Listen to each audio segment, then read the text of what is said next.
Female में 18 as के दौरान जो फॉलिकल्स होते हैं, प्राइमरी फॉलिकल्स होते हैं, वो 100% होती है। क्या होती है? 100% होते हैं। और 100% इसका अमाउंट होता है 35 लाख। 35 लाख एग्स होती है 18 एज के दौरान। जैसे ही इसकी एज बढ़ती है तो बढ़ने की वजह से फॉर एग्ज़ाम्पल अगर 40 एज में कोई फीमेल मैरिड हो जाए तो इसके साथ ओनली 4% ऑफ एग रह जाते हैं। कितनी? 4%। ये है 13,000।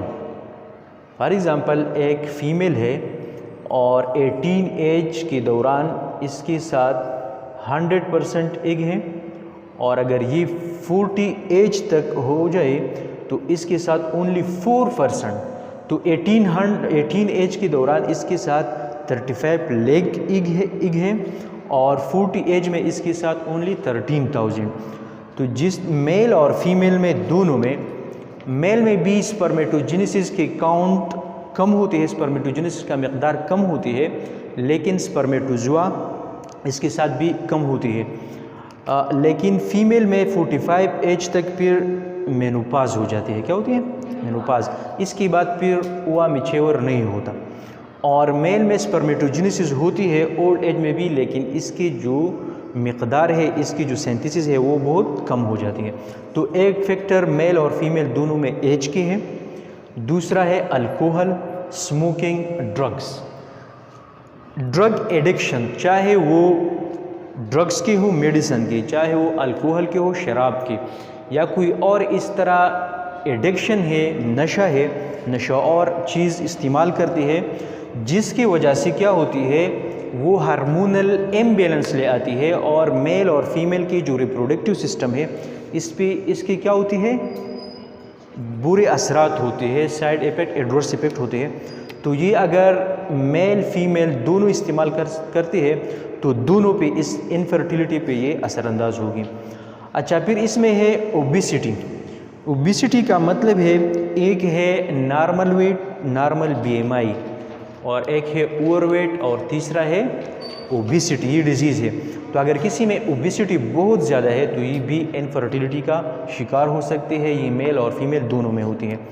STD, सेक्सुअल ट्रांसमिटेड डिजीज़, जो एक पार्टनर से दूसरे पार्टनर में ट्रांसमिट होती है। इसमें फॉर एग्ज़ाम्पल हेपेटाइटिस C है और भी बहुत सी सेक्सुअल ट्रांसमिटेड डिजीज़ है। तो इसकी वजह से भी फर्टिलिटी नहीं हो सकती। और दोनों में अगर एंजाइटी है, एंजाइटी का मतलब है पर्सन में खौफ हो, वहम हो, इसके साथ डर हो, प्रेजेंट में भी और फ्यूचर में भी, और पास्ट पे वो बहुत ज़्यादा, मतलब कि इसकी जो पास्ट ज़िंदगी गुजरे हुए है वो बहुत ज़्यादा इसको क्या कहते हैं, रिग्रेट करते हैं, और जो प्रेजेंट है इसमें वो डरते हैं, और फ्यूचर में भी इसके साथ कुछ डर लगा हुआ होता है। तो इसको क्या कहते हैं, एंजाइटी। इसकी मुख्तलिफ काजेज़ है, फॉर एग्ज़ाम्पल सोशल एंजाइटी या एग्ज़ाम एंजाइटी, या इसके साथ इकनॉमिक एंजाइटी या पर्सनल एंजाइटी। बहुत अक़साम की एंजाइटी होती है। तो ये एंजाइटी अगर कंटिन्यूस होती है तो ये भी इनफर्टिलिटी का काज है। फर्टिलिटी के लिए वो कौन सी रिक्वायरमेंट है जिसमें एक मेल और फीमेल आसानी से कंसीव कर सकती है? तो इसमें रिक्वायरमेंट है, पहले नंबर पे है हेल्थी स्पर्मेटोजुआ। हेल्थी स्पर्मेटोजुआ का मतलब है कि फॉर एग्ज़ाम्पल ये है स्पर्मेटोजुआ। स्पर्मेटोजुआ की ये हेड है। हेड में क्या होता है, क्रोमोसोम, 23 क्रोमोसोम। इसका ये नेक रीजन है, नेक रीजन। इसमें यहाँ सेंट्रियोल्स होता है, माइटोकॉन्ड्रिया होती है, और यह ये इसके टेल है। तो मतलब ये है कि एक हेल्थी स्पर्म का, एक तो इसका शेप ठीक हो, दूसरा इसका मोटिलिटी, जो ये मूवमेंट करती है, मूवमेंट ठीक हो, इसका शेप ठीक हो, और तीसरा ये है कि इसका जो सीमेन में मकदार है, काउंट है, एक्टिव। जब सीमेन एनालिसिस होता है तो इसमें एक्टिव स्पर्मेटोजुआ होता है, डेड होता है, डेड, और स्लगिश होता है। क्या होता है? स्लगिश। तो हेल्दी का मतलब है कि सीमेन में एक्टिव स्पर्मेटोजुआ कम से कम 70% हो। अगर 70% से इसका काउंट कम हो तो इसको हम हेल्दी स्पर्मेटोजुआ नहीं कह सकते। अच्छा, तो इसमें इसके हेल्दी स्पर्मेटोजुआ में इस मोटिलिटी आ गया और शेप आ गया। स्लगिश इस तरह होता है जो इनएक्टिव होता है, सुस्त होता है, लेजी होता है, जो इसकी जो असल मोटिलिटी है वो परफॉर्म नहीं कर सकती। अच्छा, फिर रिक्वायरमेंट में एक है ओवलेशन। एक तो मेल की रिक्वायरमेंट हो गई, दूसरी क्या होगी फीमेल की। अगर मेल की रिक्वायरमेंट पूरी है और फीमेल में ओवलेशन नहीं होता तो फिर भी इनफर्टिलिटी हो सकती है। तो ओवलेशन के लिए पहले नंबर पे है फॉलिकल स्टिमुलेटिंग हार्मोन, कि फॉलिकल स्टिमुलेटिंग हार्मोन ने फॉलिकल को स्टिमुलेट किया हो और वो मैच्योर हुआ हो, और मैच्योरिंग के बाद फिर LH ल्यूटिनाइजिंग हार्मोन ने इसको ओवलेट किया हुआ और ओवलेशन के बाद ये यहाँ आया हो। तो ओवलेशन और प्लस हेल्थ स्पर्मेटोजुआ ये रिक्वायरमेंट है मेल में और ये फीमेल में। अच्छा, तो जब हेल्थ स्पर्मेटोजुआ होते हैं और फीमेल में ओवलेशन होता है तो इसके बाद क्या होगा फर्टिलाइजेशन। फर्टिलाइजेशन के लिए ये रिक्वायरमेंट है। तो इसका मतलब क्या हुआ, इसका मतलब ये हुआ कि यहाँ टेस्टिस में स्पर्मेटोजुआ बनेगी, यहाँ ओवरी में ओवा बनेगा, ओवा यहाँ ट्रेवल करेगा और हेल्थी स्पर्मेटोजुआ यहाँ ट्रेवल करेगा। तो क्या होगा कि ओवलेशन के बाद ओवा फिलिपियन ट्यूब में ज़रूर आएगा। अगर ये फिलिपियन ट्यूब में नहीं आएगा तो भी इनफर्टिलिटी हो सकती है। फॉर एग्जांपल, अगर ये पेल्विक कैविटी में रह जाए या ये यहाँ स्टक हो जाए और ओवम यहाँ नहीं आता तो फिर क्या होता है इनफर्टिलिटी हो सकती है। तो ओवलेशन और ओवलेशन के बाद ये क्या होना चाहिए फिलिपियन ट्यूब में होना चाहिए। तो फिलिपियन ट्यूब और स्पर्मेटोजुआ इन दोनों की ट्रेवल होनी चाहिए। ट्रेवल किस तरह, मतलब कि मेल रिप्रोडक्टिव सिस्टम के ज़रिए यहाँ विजाइनल कैनाल में स्पर्म इसका ट्रेवल होना चाहिए, और जो फीमेल में ओवा रिलीज़ हुआ है ये फिलिपियन ट्यूब में ट्रेवल इसका होना चाहिए।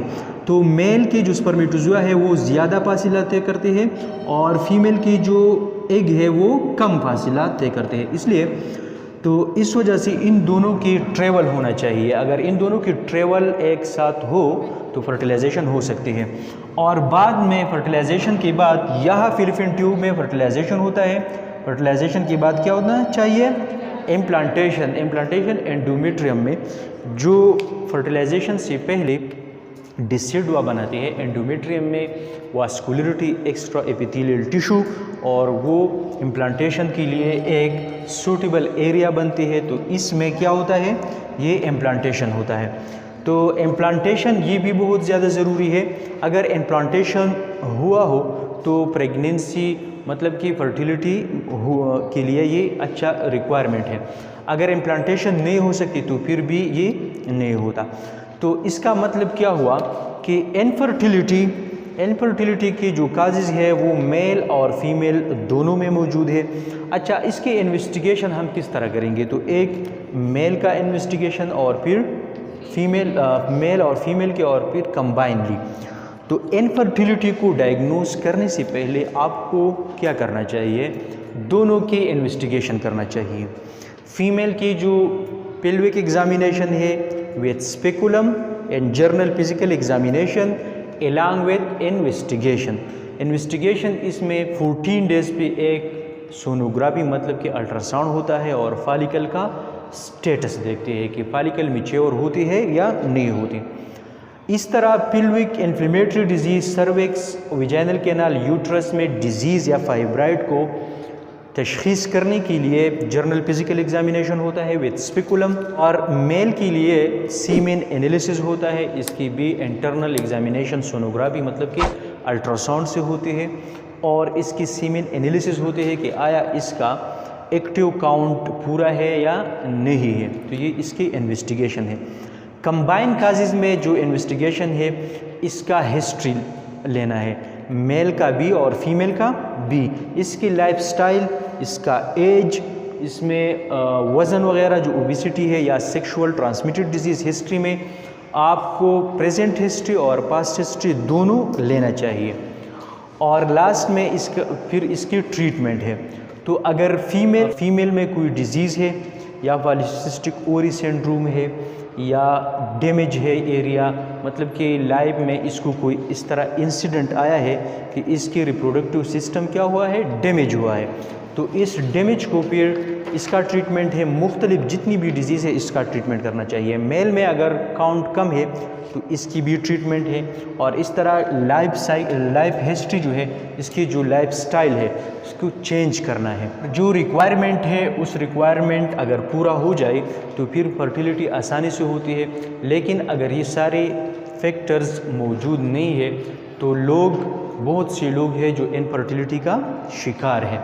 तो इनफर्टिलिटी ये एक बहुत कॉमन मसला है, बहुत से लोगों में है, आपकी कम्युनिटी में भी बहुत से लोग मौजूद होंगे जो इनफर्टिलिटी का शिकार है। इसमें एक आम बात यह है कि बाज़ लोगों के बच्चे होते हैं तो कंटिन्यूसली एवरी ईयर बच्चे पैदा होते हैं, और बाज़ लोगों के बच्चे होते हैं तो एक पैदा होती है, बाद में फिर 10 ईयर नहीं होते, बाद में या 15 या 16 ईयर बाद पैदा होती है, और बाज़ के बच्चे पहले से नहीं होते, यहाँ भी ज़ीरो होता है और लास्ट में भी ज़ीरो होता है।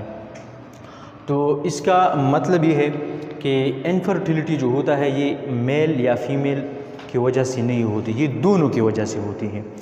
तो पहले इसको ट्रीट करने से पहले आपको चाहिए कि मेल की काजिज़ है या फीमेल की काजिज़ है, ये फिर आसानी से ट्रीट हो सकती है।